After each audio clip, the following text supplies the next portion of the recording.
Assalamualaikum warahmatullahi wabarakatuh. Alhamdulillah alladzi arsala minas sama' ma'an fa akhraja bihi minats thamarati rizqan lakum. Asyhadu an la ilaha illallah wa asyhadu anna Muhammadan abduhu wa rasuluh.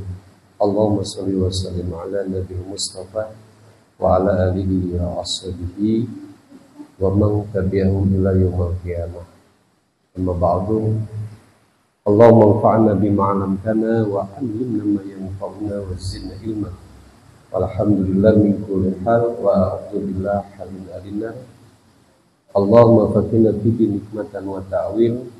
Allahumma 'allimna minhu ma jahiltu wa dzakirna minhu ma nasitu wa 'allimna fasihatan fi lisan wa baghlatu fi kalam.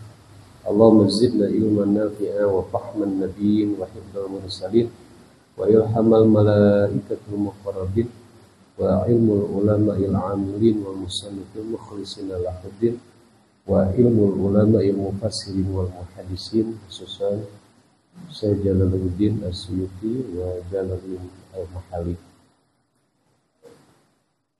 Khusus dari haji.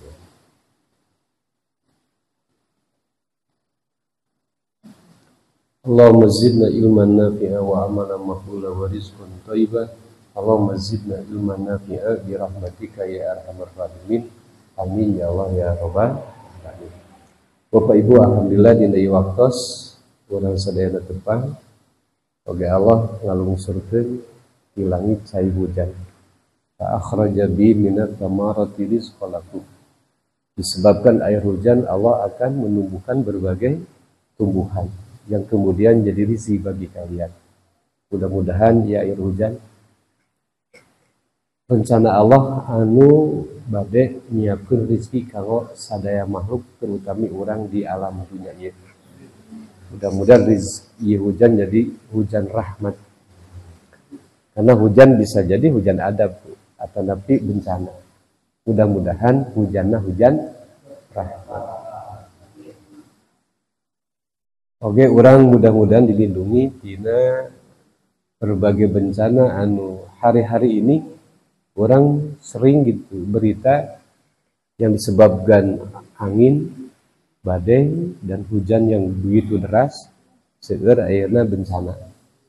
Upami anu terbaru mah kan kemarin di Baros Pak ya, di daerah Cimindi itu luar biasa. Kemarin hujannya begitu seueur tumbuhan atau pohon-pohonan anu tumbang. Mudah-mudahan jeung dijaga urang sadayana dilindungi ku Allah Subhanahu wa taala. Oke, alhamdulillah dina waktos urang kempel niatna sami bade tolabul. Insyaallah panginten kanggo bahana urang sasarangan mengkaji satu di antara surat di Al-Qur'an yaitu surat Al-Ma'un. Insyaallah Bapak Ibu tos hafal kan? Supados kenging barokah urang sasarangan awasnya sareng we berjamaah. A'udzu billahi minasy syaithanir rajim. Bismillahirrahmanirrahim.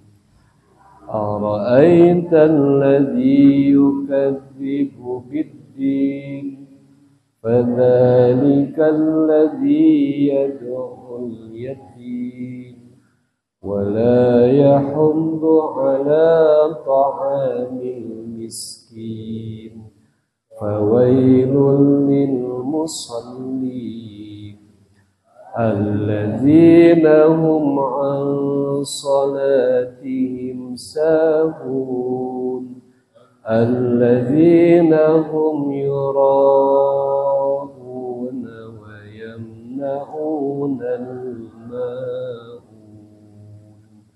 صدق الله العظيم. Surat Al-Ma'un. Dina tafsir Jalalain anu dikarang ku dua ulama. Nu kahiji Syekh Jalaluddin As-Suyuti, nu kadua Syekh Jalaluddin Al-Mahali. Jadi tafsir Jalalain itu menunjukkan dua orang yang bersama-sama mengarang tafsir Jalalain. As-Suyuti sareng Al-Mahali. Mudah-mudahan orang kengeng ilmu ti anjeunna, oge anjeunna kengeng kabarokahan ieu kitabna diawas ku urang. A'udzu billahi minasyaitonir rajim. Bismillahirrahmanirrahim. Hadza suratul Maun. Ari ieu surat Al-Maun. Makkiyatun anu bangsa Makkiyah, au madaniyatun atau bangsa Madinah. Au nisfuhuma wa nisfuhuma situ au sab'una ayah. Atau setengah surat. Wa nisfuhuma dan setengahnya lagi situ au sab'a ayah. Ada yang menjelaskan 6 ayat, tapi juga ada yang menjelaskan 7 ayat. Wallahu a'lam bishawab. Nah, jadi tiasa kurang dipahami berdasarkan keterangan ulama bahwa Al-Maun itu disebut Makkiyah ketika Rasul nunjuk di Mekah. Tapi juga sebagian pendapat Madaniyah ketika Rasul nuju di Madinah. Berarti bisa kemungkinan turunnya bukan 1 kali, 2 kali. Bisa di Mekah ketika Rasul di Mekah. Tapi di dalam tafsir lain, apa asbab nuzul turun ayat ini? Ternyata satu di antara sebab turun ayat ini mengenaan seorang jalmi nu kufur yang namanya Abu Sufyan. Abu Sufyan sebelum masuk Islam. Beliau kan orang terpandang, orang yang sangat kaya di Mekah pada waktu itu. Beliau biasa tiap minggu itu sok menyembelih onta. Ketika menyembelih onta, ada anak kecil ibu yang yatim, dia minta kepada Abu Sufyan dari hewan tersebut, dagingnya gitu. Tapi ternyata Abu Sufyan menghardiknya. Sampai menurunkan surat ini kepada Rasul tentang kasus itu. Ini yang berkenaan dengan sikap Abu Sufyan terhadap anak yatim. Muncul bahasa di dia mah madon dicarekan Pak, lain dibere gitu. Padahal dia seorang anak yang ditinggal mati oleh ayahnya. Jadi anak yatim teh seorang anak yang ditinggal mati oleh ayahnya. Tapi Ustadz ada anak yang ditinggal ayahnya tapi tidak mati, bukan anak yatim Pak. Bapaknya tanggung jawab eta mah. Gitu. Bukan anak yatim, bapaknya kabur. Ya budaknya bukan anak yatim, karena bisa budak sebut anak yatim. Jadi anak yatim itu seorang anak kecil yang belum balik, tapi ditinggal mati ayah, maka disebut anak yatim. Ustaz saya anak yatim, da indung bapak mah ngomong geus teh ayah. Anak yatim itu batasannya sebelum balik. Ya upami tos balik mah entong nyebut anak yatim, komo geus kararieu mah. Kan gitu.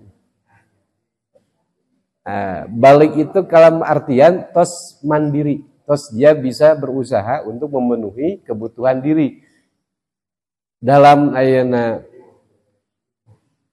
surat An-Nisa, anak yatim itu batasannya sampai nikah, Pak. Kalau udah nikah itu menunjukkan orang itu tidak yatim lagi. Jadi kalau seorang anak ditinggal ayahnya, lalu dia menikah, itu udah sebetulnya tidak lagi disebut anak yatim. Karena nikah ini menunjukkan dewasa. Kalau mentos narikah kieu balik hayang disebut budak yatim mah ulah didenge teuing pada ngacung abdi budak yatim berena menjakat. Enggak ada ya. Anak yatim masuk enggak ayeuna asnaf zakat? Coba anak yatim masuk gak?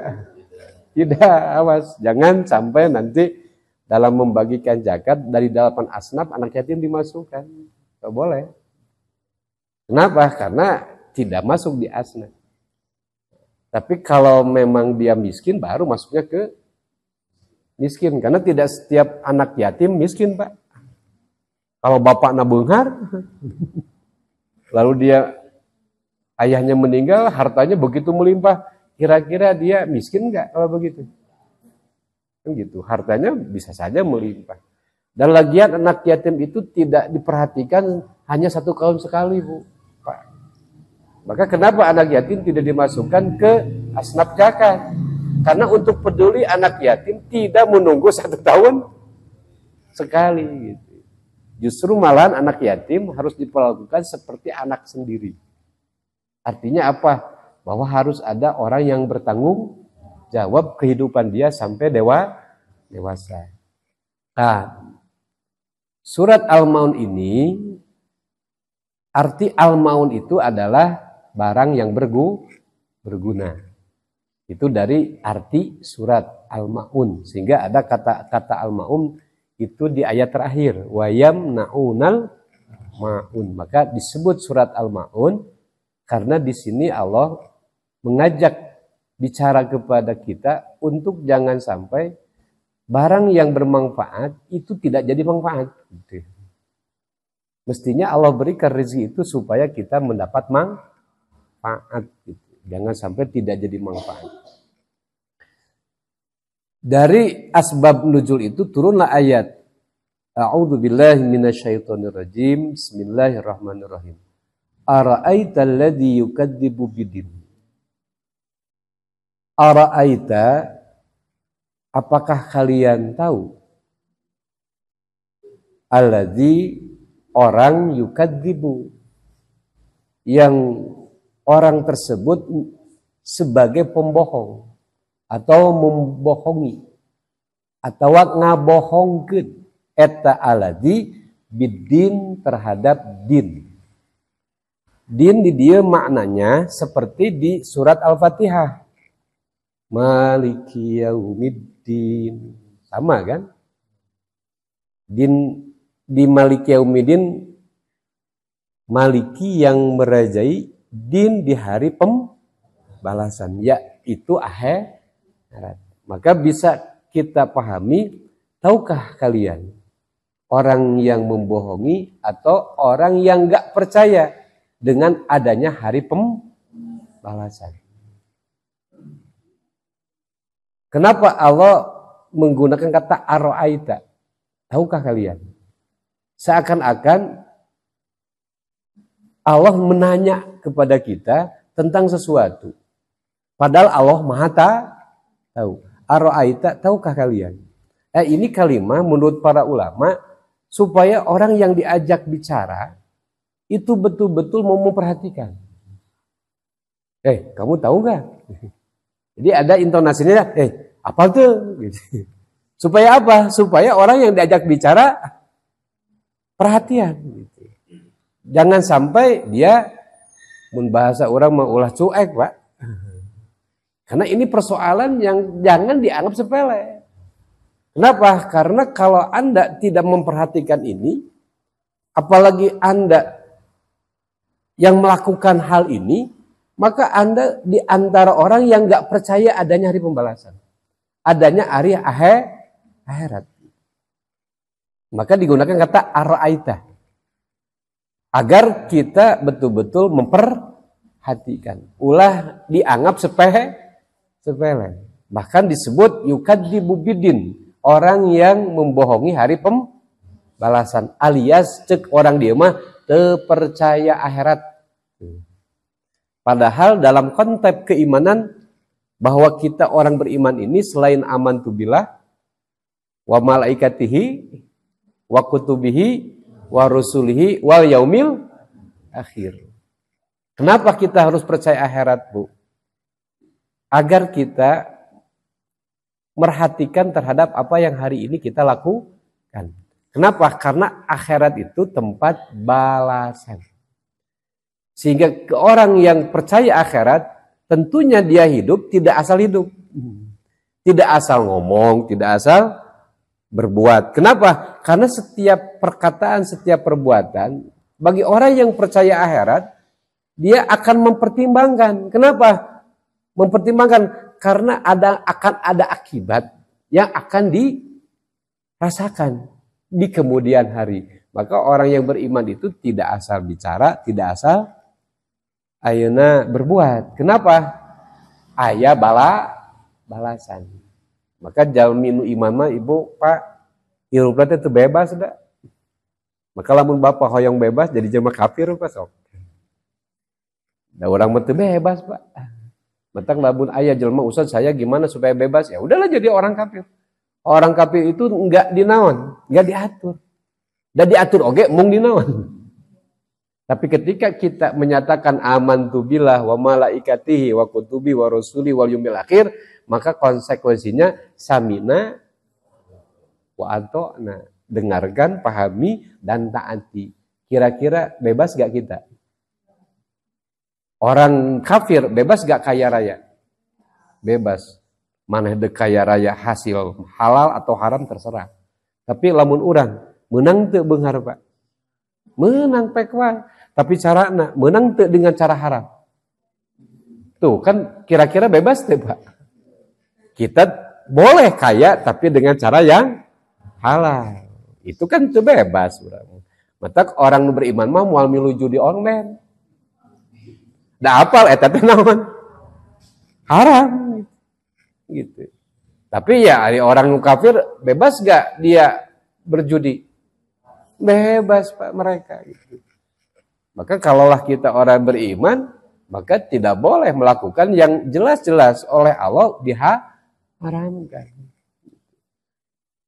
Tapi saya kadang heran, Pak, di Indonesia teh lamun ningali status mayoritas umat Islam. Secara akidah beriman ka saha? Tapi judi online paling laku. Aneh tuh, Pak. Berarti pertanyaannya iman atau munafik? Sigana maloba nu munafik, Pak. Mulutnya beriman tapi kelakuannya kafir. Karena orang kafir boleh gak berjudi? Boleh, mereka bebas gak diatur. Tapi orang beriman boleh gak berjudi? Tapi aya jelema anu ngaku iman tapi manehana kalakuan kafir. Berarti naon teh eta? Munafik. Innal munafikin fi darkil asfal minan nar. Hati-hati orang munafik. Jauh lebih dahsyat tuh nerakanya daripada orang kafir, Pak. Innal munafikin, sesungguhnya orang munafik fi darkil asfal, ditempatkan di paling bawah minan nar dari neraka. Matak aspal teh satuan minyak bumi yang paling bawah, Pak. Kenapa? Ya mereka orang yang suka main-main ayeuna agama, Pak. Maka mudah-mudahan pemerintah kita hari ini tegas dengan masalah ini, Pak. Kenapa? Coba, Pak, itu ratusan ribu triliun. Bahkan leuwih ngerakeun Jawa Barat panggedena. Kenapa? Ya tadi dia itu hanya ungkur ngomong, padahal kita orang yang aman tuh bila ada konsekuensi, harus mau sami'na, dengarkan apa yang Allah suruh dan larang, jangan Anda membangkangnya. Wa ata'na, ikuti gitu. Padahal Allah melarang kita orang beriman untuk tidak berjudi, kira-kira ngahalangan beunghar atau nyaah. Allah tidak menghalangi kita kaya, tapi dengan judi ada orang yang bisa kaya? Gak ada. Nu beunghar mah banarna we. Anu judina beunghar teu? Ari banarna? Heeh, mata ke mun uduk jadi banar sakalinya. Tapi ternyata banarna teh orang kafir, Pak. Yang mereka kan gak ada urusan karena mereka orang kafir. Tapi ya yang perhatiin malahan orang yang mulutnya beriman tapi melakukan keharaman. Nah inilah jangan sampai ini yang disebut kita menjadi pembohong. Ari bohong teh naon Ibu? Apa tuh bohong? Lain di mulut, lain di kelakuan. Yang mulutnya amantu billah, kelakuannya kafaru. Na'udzubillahi min dzalik. Maka apa pentingnya Ustaz percaya hari balasan? Ya tadi supaya kita mau ngatur hidup. Mau diatur. Maka kita ini Pak bebas mengatur atau mau diatur? Kudu mau diatur. Maka kita ini gak bebas mengatur, Pak. Kudu mau diatur. Cek Allah Ulah ya jangan macam-macam. Siapa ya Allah yang membohongi hari pembalasan?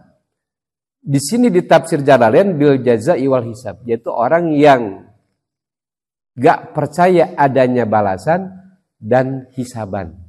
Balasan sebagai konsekuensi amal, hisaban itu pertanggungjawaban amal. Maka setiap kata dan perbuatan ada jaza, ada baik dibalas, tidak baik dibalas tidak.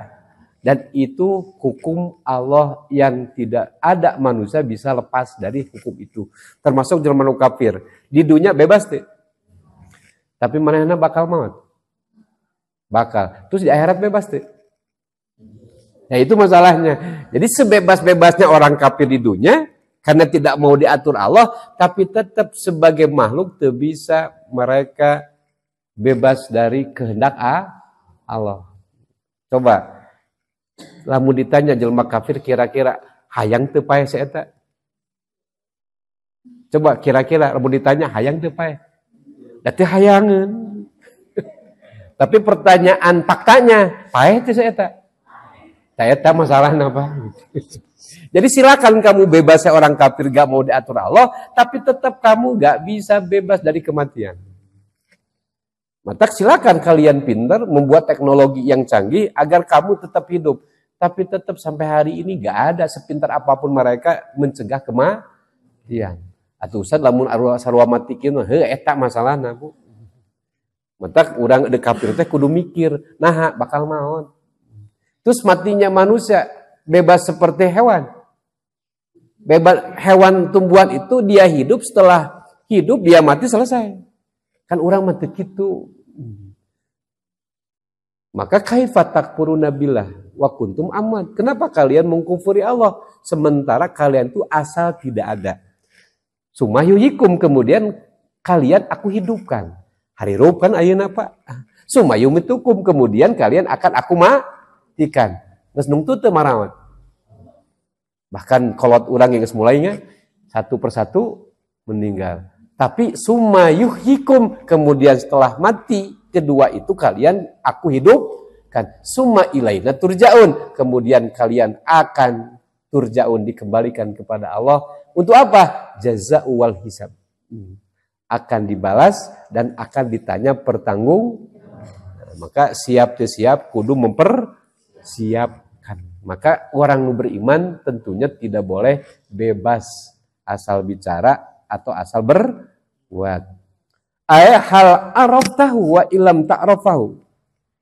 Apakah kalian tahu orang yang membohongi agama atau kalian malah cuek? Ini kalimat ar-ra'aita itu Allah sengaja mengajak kita untuk memperhatikan hal ini. Siapa ya Allah orang yang membohongi hari pembalasan? Fadzalika, maka orang yang membohongi hari pembalasan tersebut alladzi, yaitu orang yadu'ul yatim, yang menghardik anak yatim. Anu bahasa orang Sunda mah teung teuingeun ka budak yatim. Mudah-mudahan ya kalau kita menemui orang anak yatim ditinggal ayahnya. Kenapa masalah ini seakan-akan penting, Bu? Begini, Bu. Ibu urang geus gerde, geus barisan dengan duit, geus bisa tuang milih nyalira. Lamun orang tua maot sedih teh. Sedih, Pak, padahal urang teh geus naon. Geus karolot. Ieu budak leutik ditinggal saha? Bapak. Jauh lebih sedih, Pak. Selain dia masih kecil, bapak yang diharapkan yang bertanggung jawab meninggal. Kira-kira jauh lebih akan sedih dan menderita daripada orang yang nunggus gede ditinggalkan naon. Maut. Maka kenapa orang yang berhadik anak yatim ini dikategorikan pembohong agama, pembohong hari pembalasan. Artinya Allah tidak berharap kalian itu tidak mempunyai rasa itu. Artinya orang secara manusiawi, Pak, kira-kira ningali budak yatim ditinggalkan bapak anak sedih. Apalagi kondisi secara ekonomi dia orang yang miskin. Kira-kira ke urang dicoekeun kira-kira bakal menderita tuh? Sangat menderita. Maka Rasulullah di antara orang yang dididik oleh Allah sejak kecil udah tidak ada ayah. Bahkan dia begitu lahir, ibunya kemudian masih kecil mening. Kira-kira Rasulullah ibu lamun ditinggal dari kondisi pada waktu itu menderita tuh? Sangat menderita. Maka Rasulullah seringkali diingatkan oleh Allah tentang hal itu. Di antara surat Wadduha. Karena Rasulullah pernah mengalami sebuah kondisi tekanan psikologi ketika 1 tahun itu banyak musibah, Pak. Sampai beliau merasa ini penderitaan kenapa tidak ada ujung. Yang namanya 1 tahun, Pak. Urang osok menderita tuh. Sokara salila karisa tareh. Lamun keur gering ayeuna saminggu jeung cager 2 tahun kira-kira lila mana? Nah, salila gering, Pak. Ibu loba duit selama ayeuna 10 tahun, jeung teu boga duit 10 poe lila mana? Da asal lila keneh 10. Nah, teu boga duit menderita. Tapi eta 10 tahun loba duit karasa teu lila. Gitu. Artinya sebuah tekanan keburukan itu memang waktu itu akan terasa lama. Nah, kan orang boga nafsu, Pak. Lamun nengarana goreng mah sok hayang buburu eueuh. Dan memang nafsu orang memang gitu. Dan nafsu mah hayangna tager terus. Lamun ayeuna harta hayang loba terus. Sementara kenyataan hidup gak sesuai jeung nafsu selamanya. Maka kenapa ngarasa lila Ustaz? Sehingga jadi merasa menderita. Ya memang masalahnya ditolak nafsu. Rasulullah ibu 1 tahun menderita. Tapi apa coba yang Allah ajak bicara Rasulullah? Wadduha wal laili idza saja ma wadda'aka rabbuka wa ma qala walal akhiratu khairul laka minal ula wala saufa yutika rabbuka fatarda alam yajid kayatima fa'awa. Tuh, kayatima diingatkan, Muhammad, apakah aku tidak dapati dulu kamu anak yatim kan? Fa'awa, tapi aku hadirkan orang yang bertanggung jawab padamu. Siapa?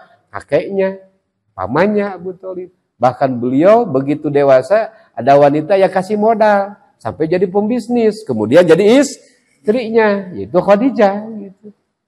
Wawajaka dolan, fahada. Dulu engkau bingung, tapi aku berikan petunjuk dengan diangkat jadi Rasul. Sehingga engkau jelas bagaimana menjalani hidup dan bagaimana mengajak orang hidup baik. Itu seketika diangkat Rasul. Wawajaka dolan fada. Wawajaka ilang pag. Dulu kamu gak punya apa-apa, jadi kaya tuh. Maka apa yang dipesankan Allah ke Rasul? Wawajaka dolan fada. Wawajaka ilang pag. Fa'amal yatima fala. Tapi ingat ya Muhammad, kamu kan merasakan dulu. Terhadap anak yatim jangan kamu harbi. Maka Islam ajaran agama yang harus cinta kepada anak yatim. Kenapa? Karena betapa berat penderitaan orang anak yatim. Maka anak yatim kenapa tidak dimasukkan ke asraf yang 8? Karena yang namanya zakat fitrah hanya 1 tahun. Sementara anak yatim harus dibelai kasihnya apakah setahun kali atau tiap hari. Nah, maka kerennya orang yang sayang anak yatim itu sama Rasul di surga bagaikan ini, Pak, Bu. Gitu. Bagaikan ini kan gitu, telunjuk dan jari ayeuna ini kan gitu. Artinya apa? Betapa Rasulullah senang kalau ada orang yang sayang anak yatim. Nah, maka termasuk orang yang tidak percaya akhirat yang menghardik anak yatim. Apakah hanya itu ya Allah? Tidak. Wala yahuddu ala ta'amil miskin. Dan orang yang tidak mau menganjurkan terhadap dirinya walau gharu atau kepada yang lainnya ala ta'amil miskin untuk memberi makan kepada orang miskin. Coba, man huwa miskin, ari miskin kumaha coba ukurannya. Ibu-ibu ari miskin kumaha? Orang miskin itu orang yang tidak punya apa-apa untuk kebutuhan yang pokok untuk dirinya. Jing, ari nu pokok keur urang jelema nu hirup naon? Nu paling pokok. Imah, mobil atau makan? Makan kan deh. Ustad abdi mah miskin, ari motorna 5. Miskin tuh eta Pak. Miskin tuh orang yang memang dia tidak memiliki sesuatu yang untuk dimakan hari itu Pak. Kalaupun dia pengen makan harus cari dulu. Yang namanya cari bisa menang, bisa henti. Berarti ada kemungkinan orang miskin di hari itu tidak makan. Ada kemungkinan di hari itu dia lapar. Kenapa? Karena orang miskin itu orang yang tidak punya kesiapan untuk menyimpan makanan besok, apalagi 3 hari. Keur poe eta oge kudu neangan heula.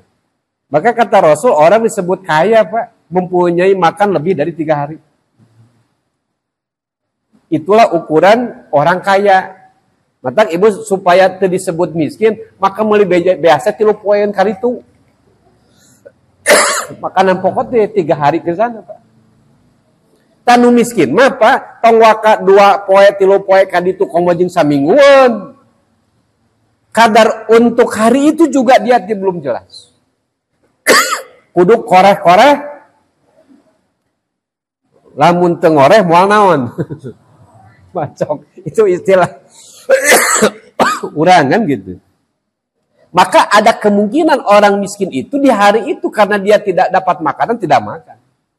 Lalu kita biarkan orang itu menderita di malam hari itu kelaparan. Padahal kita tahu bahwa orang itu tidak kira-kira berdosa tuh. Itu yang dimaksud orang yang membohongi hari pembalasan. Maka hati-hati. Tapi kenapa Ustaz ini kalimana walayahudu tidak menganjurkan? Di sini Pak, tidak setiap orang melihat orang yang tidak makan, dia mampu kasih makan. Tapi bisa jadi dia mampu memberitahu ke orang lain untuk bisa ngasih. Maka masuknya Yahudu di sini bukan orang langsung kasih makan, Pak.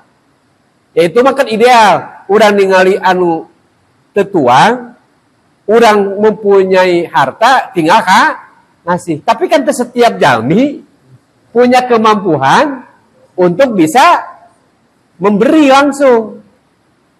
Tapi kalaulah tidak mampu memberi, tapi bisa gak kasih tahu? Maka sami Pak, orang bisa mampu mere, dan orang memang hanya punya segitu, tapi jangan tidak kasih tahu orang yang diberi kelebihan. Kenapa? Tetap berdosa membiarkan. Maka lamun di kampung iya Pak, ayah hiji jelema, diputing iya kelaparan karena miskin, maka kabeh milu dosa tak. Maka peran RT di dia ta kudu naon infeksi. Salah harta gitu. Kudu RT teh. Lamun RT loba beasna tinggal bere ku RT langsung. Tapi RT-na ternyata beasna ge pas-pasan. Kan gitu. Maka datang Pak ka PDKM aya warga anu poe ayeuna teu boga berarti moal nyangu, berarti moal naon? Tuang, kuring, hayang merek ngan kuring ge pas-pasan. Kumaha ya solusina PDKM? PDKM nanya ke bendahara, aya teu? Ayeuna bendahara uang kas di masjid, aya sabaraha? 10 juta. Wah, eta mah tong mikir deui. Buru-buru cokot ayeuna duit 500.000 meuli 2 karung. Bikin ka itu anu lumayan 2 karung meureuh manehna aya meureuh sabulaneun. Hebat teu? Orang dia darosa teu? Henteu, wakil we kudaon kumas. Maka di masjid kudu aya dana sosial. Keur mengkaper khusus bilih aya warga masyarakat dina eta poe henteu naon? Tutuan. Maka penting teh ayana lembaga DKM. Penting koordinasi sareng RT jeung RW. Tah masyarakat kudu saling perhatian. Ulah sampaikan RT jeung DKM teu hayang mere ngan teu apal. Berarti nu apal kudu naon? Laporan ka saha? Ka RT heula kade. Ke RT kakara laporan ka DKM ternyata uang kasna datang anu beunghar. Sanu datang anu miskin atawa RT jeung DKM? RT jeung DKM nu datang ke beungharna. Nah, sabab lamun didatangan ku nu miskin, eraeun eta mah. Oge moal pati naon? Moal pati eraeun tanu beunghar ku saha? Ku nu mis. Tapi lamun RT jeung DKM datang, komo jeung ustad sieunun. Berenang cek RW, lamun nu beunghar teu mantuan teu nu miskin warga kuring moal dipangnyieun KTP. Cek saha? Cek RT, cek DKM, lamun teu peduli ka nu miskin, ku kuring ke lamun paes ya moal dikawan urus. Moal dikureb-kurebkeun. Tah insyaallah lamun ku RT jeung DKM mah nu beunghar teh sieun naon? Sieun teu panyeun KTP atawa teu dimere surat keterangan? Ku DKM sok sieun teu dinaon? Sok sieun teu dikubur? Maka insyaallah bakal naon? Bakal mere. Ku nu miskin sok sieun teu panggalikeun kubur? Coba kira-kira nu daek ngagali kubur nu beunghar nu miskin? Mata kudunya anu miskin teh di dinya teh Pak. Da anger palebah ngagali kubur mah tara usad asa.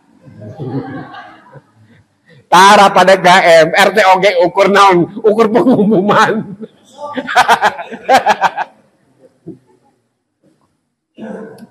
Anger nu miskin teh Pak. Palebah ku aya ngagali kuburan mah sopang heulana. Matak lamun aya nu beunghar pelit ge bae maot arantep ku sararea. Keun cenah lempang sorangan. Sina ngagali sorangan, cenah lempang sorangan. Sina ngumur sorangan. Ngabe naon? Ngape kapokeun jeung beunghar. Bedanya matak si buri mah paling ngewa ka nu beunghar pelit teh Pak. Pangewa-ngewa. Nah, siga nu moal modar wae maneh teh. Kan gitu. Pelit dikukut gitu. Padahal Allah meleh harta teh supaya berguna komode jadi amal soleh. Maka kunaon di dalam Al-Quran diwajibkan orang kaya keluarkan zakat. Zakat satu di antara fungsinya bagaimana peduli kepada orang miskin. Dari zakat apa? Zakat ayana fitrah atau zakat mal? Maka zakat ayana nu beunghar mah lamun ayana zakat fitrah hungkul eta teh Pak naonnya ari zakat harta mah coba zakat fitrah mah Pak jelema anu biasa oge dipiwaran teh zakat fitrah. Tah maka zakat mal itu keuna ka jalmi nu beunghar gitu. Kanggo saha? Ya kanggo orang-orang anu memang diantawisna tadi anak yatim itu zakat mal Pak. Matak zakat mal mah bebas. Bade dipake ngabiayaan sakola budak yatim kengeng teu tina zakat mal. Kengeng Pak. Lamun tina zakat fitrah kan gak mungkin.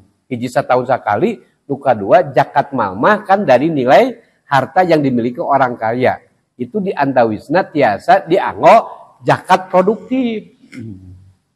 Contoh di dia anu miskin, supaya teu miskin wae aya nu beunghar. Kira-kira tanya, "Mang daek teu dagang baso kana roda?" Kersa atuh Pak Haji, sabarahaeun modalna? Nya roda panginten 5 juta kanggo ayeuna parabot segala hal, cekaplah abi mah 7 juta oge. Bere 7 juta. Supaya jadi naon? Jadi berubah nu tadina miskin minimal cukup. Keren teh lamun kitu. Lamun dibere tamang keur saminggueun, geus saminggu ngahulang deui. Gitu. Maka aya disebut zakat produktif, artinya memproduktifkeun ayeuna zakat harta seseorang untuk mendorong orang itu supaya berubah nu tadi miskin menjadi cukup, bahkan hebat nama bisa jadi mujaki. Nah, maka didinya lah disebut aya peran lembaga zakat gitu. Maka di urang aya naon? Baznas. Nah, maka anu baleunghar teh alusna mah Kabaznas. Oke, Baznas kedah aya program bagaimana mengentaskan kemiskinan melalui zakat produk. Atau Ustaz Baznas mah jauh ting jeung di mana? Coba bisa teu di naon DKMI. Ngumpulkeun khusus zakat mal di luar zakat fitrah. Keun eta mah satahun sakalinya tah zakat mal bagus. Lamun diproduktifkeun kemudian engke kanggo ngadorong anu miskin di lingkungan. Nah, supaya urang teu termasuk pembohong agama atau urang tidak termasuk nu teu percaya padahal Pak surga menunggu, surga rindu kepada 4 orang. Di antawisna jalmi anu rajin masian tuang kanu miskin. Itu dirindukan ku surga. Maka perlu teu beunghar. Perlu beunghar keur naon? Keur ngananggung jawab jalmi-jalmi nu miskin. Keren kan? Pak, Bapak sok usaha lamun teu boga ayeuna keur ayeuna barudak minta we ka abdi, pokona mah dongkap. Wah, keren teu mun aya Pak Haji nu kitu. Geus aya can nu kitu. Da urang can baleunghar. Matak musim beri doakeun ceung balung. Mang Nur ceung beungarnya. Ngan kade kudu bageur. Ceung beungar lah. Gitu. Dagang bubur tong hiji boga 10 atuh. 10 naon. Di gede bage hiji ditung ceung gede alus gitu. Kali doakeunnya engke mah Mang Nur teh dagang bubur teh lain ukur di mana. Kosar, tapi aya sa Indonesia. Bubur Mang Nur. Jadi juragan Bu. Sehingga kena naik haji di ladang naon. Bubur teh naon. Ayeuna mah kudu keren kan. Artinya tos seueur kan ayeuna mah bubur teh rada modern. Sehingga mempunyai nilai jual yang tinggi. Mudah-mudahan Mang Nur sok lah jeung dang ngorakeneh teh. Ngorakeneh kira-kira 17 tahun kan. Ngorakeneh. Oge salajengna fawailul lil musallin. Saur ayana Allah celaka bagi orang yang salat alladzina hum an salatihim sahun, yang dimana orang tersebut terhadap salatnya sahun. Sahun teh ibu ngalalela alai geus bogo waktu salat engke deui sampai lawan beak waktunya. Jadi we kagok teu. Itu yang dimaksud orang celaka yang mengabaikan kewajiban kepada Allah yaitu salat. Apalagi salat ini kan ibadah yang sangat utama. Sehingga jangan sampai salat ini perkara yang kita tidak diperhatikan. Bahkan mun alusna mah urang teh pekerjaan utama teh naon? Salat. Nah, yang lainnya maka utamakan salat. Sahun teh saur ulama ghafiluna yuakhirunaha an waqtiha.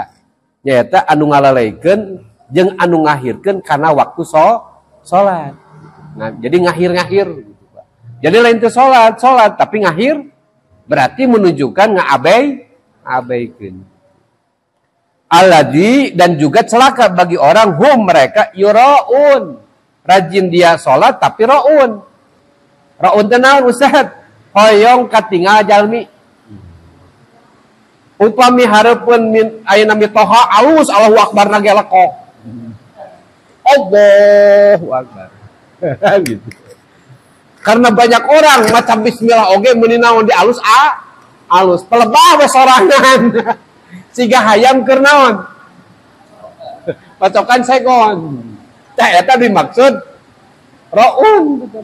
Artinya salatnya pun lain karena Allah, tapi ingin dilihat oleh orang, dianggap dia salatnya hebat. Cing kira-kira nu kitu ditarima teu? Ditarima teu salatna Pak? Wah, dia niat salatnya dan salatnya bagus bukan karena Allah, tapi ingin dipuji orang. Mudah-mudahan orang dihindarinya tina eta.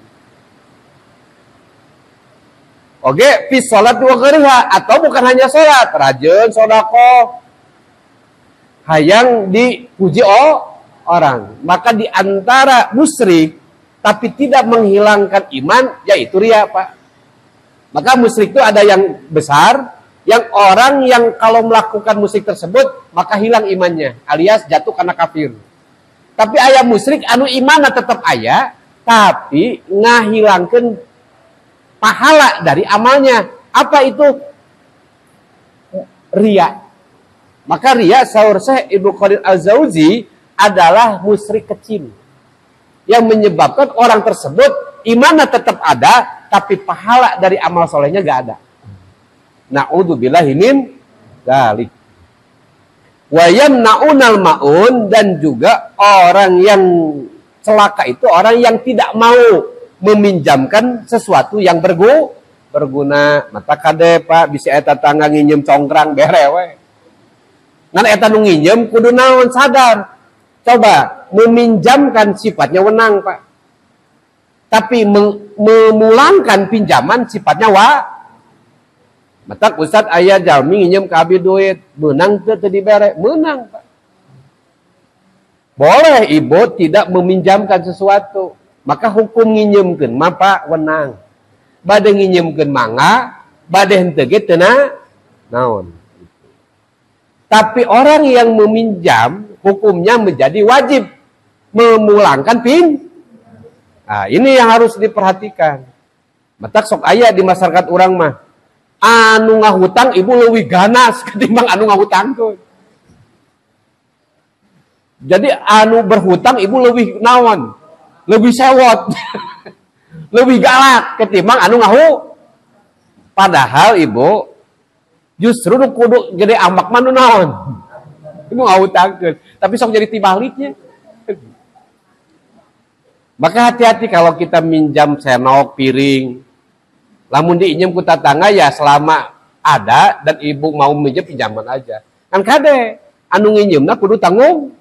Kan aya anu nginjem kampak teu balik-balik. Pinjem pacul teu balik. Aya nu kitu. Kade tong dianggap sepele, bisa gara-gara pacul tah ka neraka tah. Sabab geus gasab barang milik orang lah. Bu, nganamut aya istrikaan. Tah, itu balik-balik. Kalaupun balik, lamun ditanya, "Ceu mana istrikaan teh?" Oh, ari pas ditinggali, geus ruksa. Coba, kudu diganti teh. Wajib ganti. Nggih, wajib diganti. Apalagi leungit, eta wajib pisan ngaganti. Lamun teu diganti, geus gasab. Dosa teu? Dosa. Maka jangan menyepelekan barang orang. Orang yang meminjamkan itu udah bagus. Pahalanya sedekah. Sekalipun tidak meminjamkan pun boleh-boleh saja, Pak. Apalagi ka jelema, Ustaz si eta teh geus 5 kali diinjeuman, tarulangkeun. Pak, batasan tepi ka 3 kali, ka 4 kali mah tong dibere nginjem deui.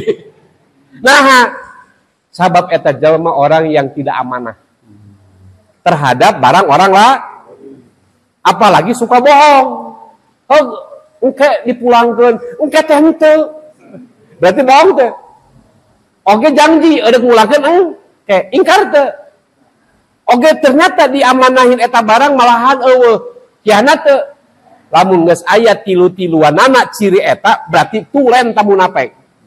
Mun nyarita sok bohong, lamun janji osok naon ingkar, lamun diamanahi osok ya.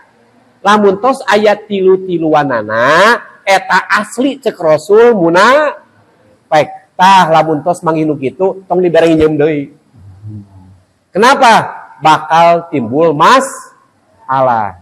Maka tadi yang meminjamkan wenang, tapi nu nginjem mah wajib. Tapi tidak apa-apa kita meminjamkan barang yang bermanfaat. Kan hati-hati yang meminjam harus menjaga barang tersebut dan harus sesuai dengan janji yang telah dinyatakan. Terutami loba nu pasean jeung dulur teh gara-gara naon, Pak?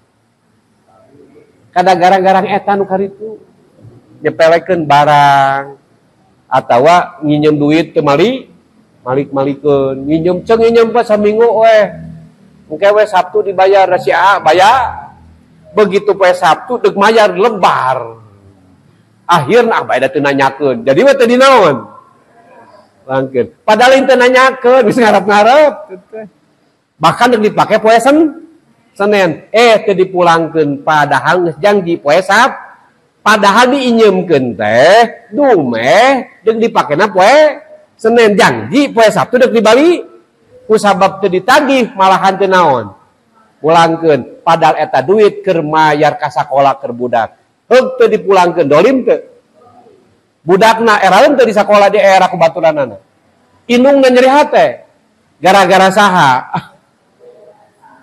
pas ditagih ngadaon ambek kira-kira kurang ajar teu jelema eta matak siap-siap salatna, ibadah ngajina, ibadah dikirna, beak tah pake ngagantian didolim. Maka saur Rasul titip, cing sajelma nu ngabungakeun jelema orang ayeuna orang lain, maka dibungahkeun ti dunya wal akhirat. Cing sajelma nu nyusahkeun orang lain, maka bakal disusahkeun ti dunya wal. Mata hati-hati lamun hiji waktu urang susah, tong waka urang Gusti abdi salah naon, geus puguh loba salah, nah loba nyusahkeun jelema. Maka ku Allah bakal dibalas kasusah eta di dunia dugi ka akhirat. Naudzubillahi min dzalik. Mudah-mudahan urang ceng dilindungi ku Allah tina hal-hal anu teu sae ceuk hukum agama. Mudah-mudahan ieu ayat janten peringatan kanggo urang, oge urang termasuk jalmi anu hiji ibu percaya akhirat. Selalu urang mau membantu orang lain, terutama orang yatim, orang miskin. Oke, orang merhatikan hal wajib nyata salat. Salajengna orang panginten mun ibadah apapun tong motif karena manusia, tapi semata-mata karena Allah. Sabab orang lamun karena manusia, ada manusia itu oge sarua apa? Butuh pahala. Nu terakhir, apapun yang kita miliki selama itu berguna, orang lain butuh, maka tetap orang bantu. Ngan kade keur anu unyam-inyem wayahna wajib ngulangkeun. Jangan menyebabkan orang lain jadi menderita gara-gara orang ingkar janji, apalagi bohong. Na'udzubillahi min dzalik. Subhanaka wa bihamdika asyhadu an la ilaha anta astaghfiruka wa atubu ilaik. Hasbunallah wa ni'mal wakil, ni'mal maula wa ni'man nasir, wala haula wala quwata illa billahil aliyyil azim. Assalamualaikum warahmatullahi wabarakatuh.